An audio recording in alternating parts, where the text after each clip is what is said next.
shifts to Los Angeles. Still no CP3 or Kawhi Leonard. Devin Booker, not his best night. DeAndre Ayton with an alley-oop that will go down in playoff history.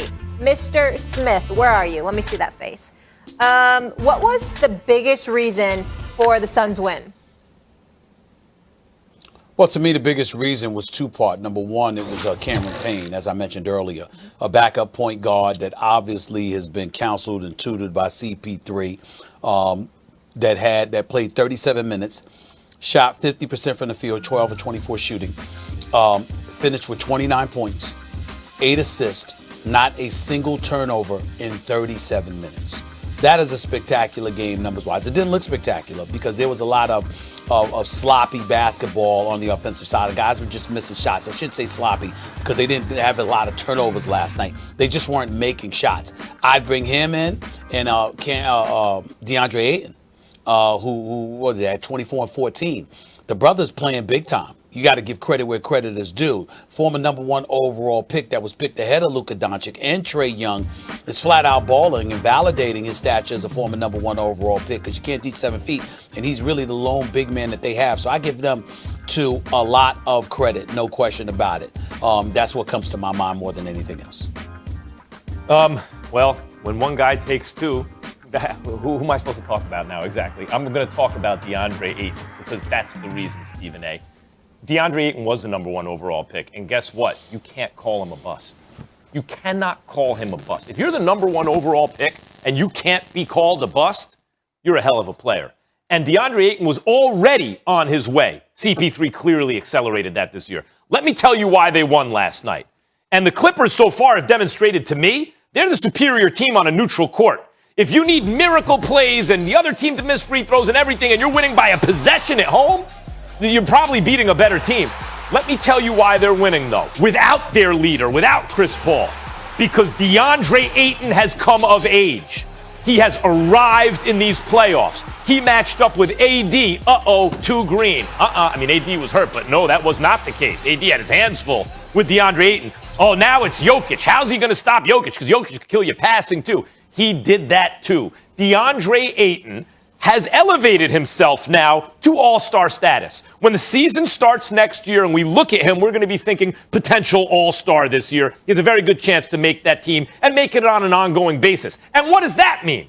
It means, unlike a team like the Bucks, who, hey, we have Giannis and Middleton once in a while might make an all-star team, and has Holiday ever made one? That kind of big three. No, they have Chris Paul and Devin Booker and now DeAndre Ayton. That's a legitimate big three. It's the last remaining one. And what does that mean? It means even when one of those guys isn't playing, in this case, Chris Paul, their leader, you still have enough. He was dominating the boards and stretches in that game. Forget about the winning alley-oop dunk, right? But he was the difference. You bring Cameron Payne, and they have a good team. But DeAndre Ayton was keeping them in it even when the shots weren't falling.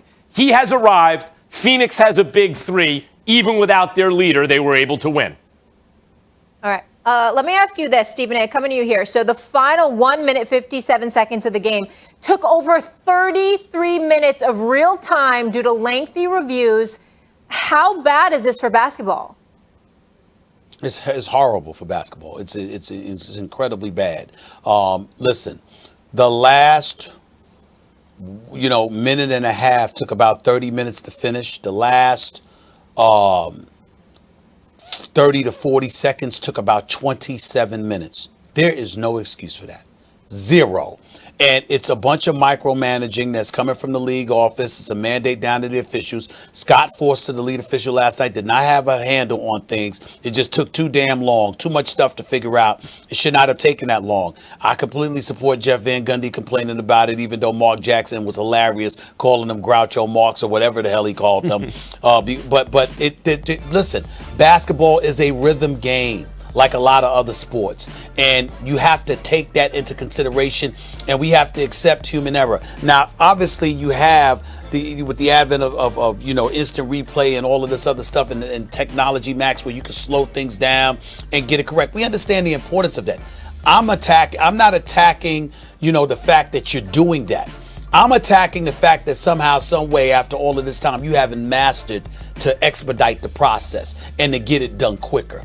Because you got to take into account the fact that you're playing within the flow of a game and you're affecting potentially someone's performance. If you play basketball, Max, and you're sitting on the bench, what was the thing that we went off about Frank Ntilikina, with the Knicks when they lost to the Atlanta Hawks in Game 1? What we went off about, Max, was that Tom Thibodeau pulled Frank Ntilikina off the bench. Cold, hadn't played him the entire game. Right. And flat out cold, you're asking him to guard Trae Young. Basketball is a game of There's something flow. to be said for that. Well, but that's a coach messing up or a player messing up. That's not the officials. In this case, you got the officials disrupting the game because clearly they haven't mastered their art to the degree that they should have, so you can expedite this process. I think it's an incredibly bad look for the league, and it definitely was a bad night for Scott Foster, the official. Right. This is the debate show, but I don't think we disagree about this one. It's just that we're just going to agree about this. I think there are two separate issues. One, should you even involve instant replay the number of times that they did, because it messes up the flow of the game, right?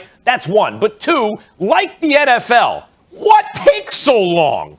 What the hell takes so long? I'm sitting in my living room. I can see in 5 seconds on instant replay. Okay, sometimes I think I know, and then they show another angle, and they go, maybe see the third angle. Stephen A., I'll know in 15 seconds the right call on my couch, right? But people who are trained in this, who have the technology right there, it takes them a minute and a half, 2 minutes, 5 minutes. It's absurd. It's absurd. Make the best reasonable guess you can make based on the instant replay and move on, if you're even going to use it. Now, sometimes there are things like that play with Devin Booker when Pat Beverly poked it out and everyone was complaining about it. Yeah. Actually, I understood why they did the call the way they did. Usually when a guy pokes it out, it's at least simultaneous. Like if he's not the last guy to touch it, his hand's on the ball at the same time as the other guy. What instant replay showed there was, no, in fact, clearly, Devin Booker's hand was on the ball last, even though Pat Beverly forced it out. No one liked the call, but by the letter of the law, they got it right.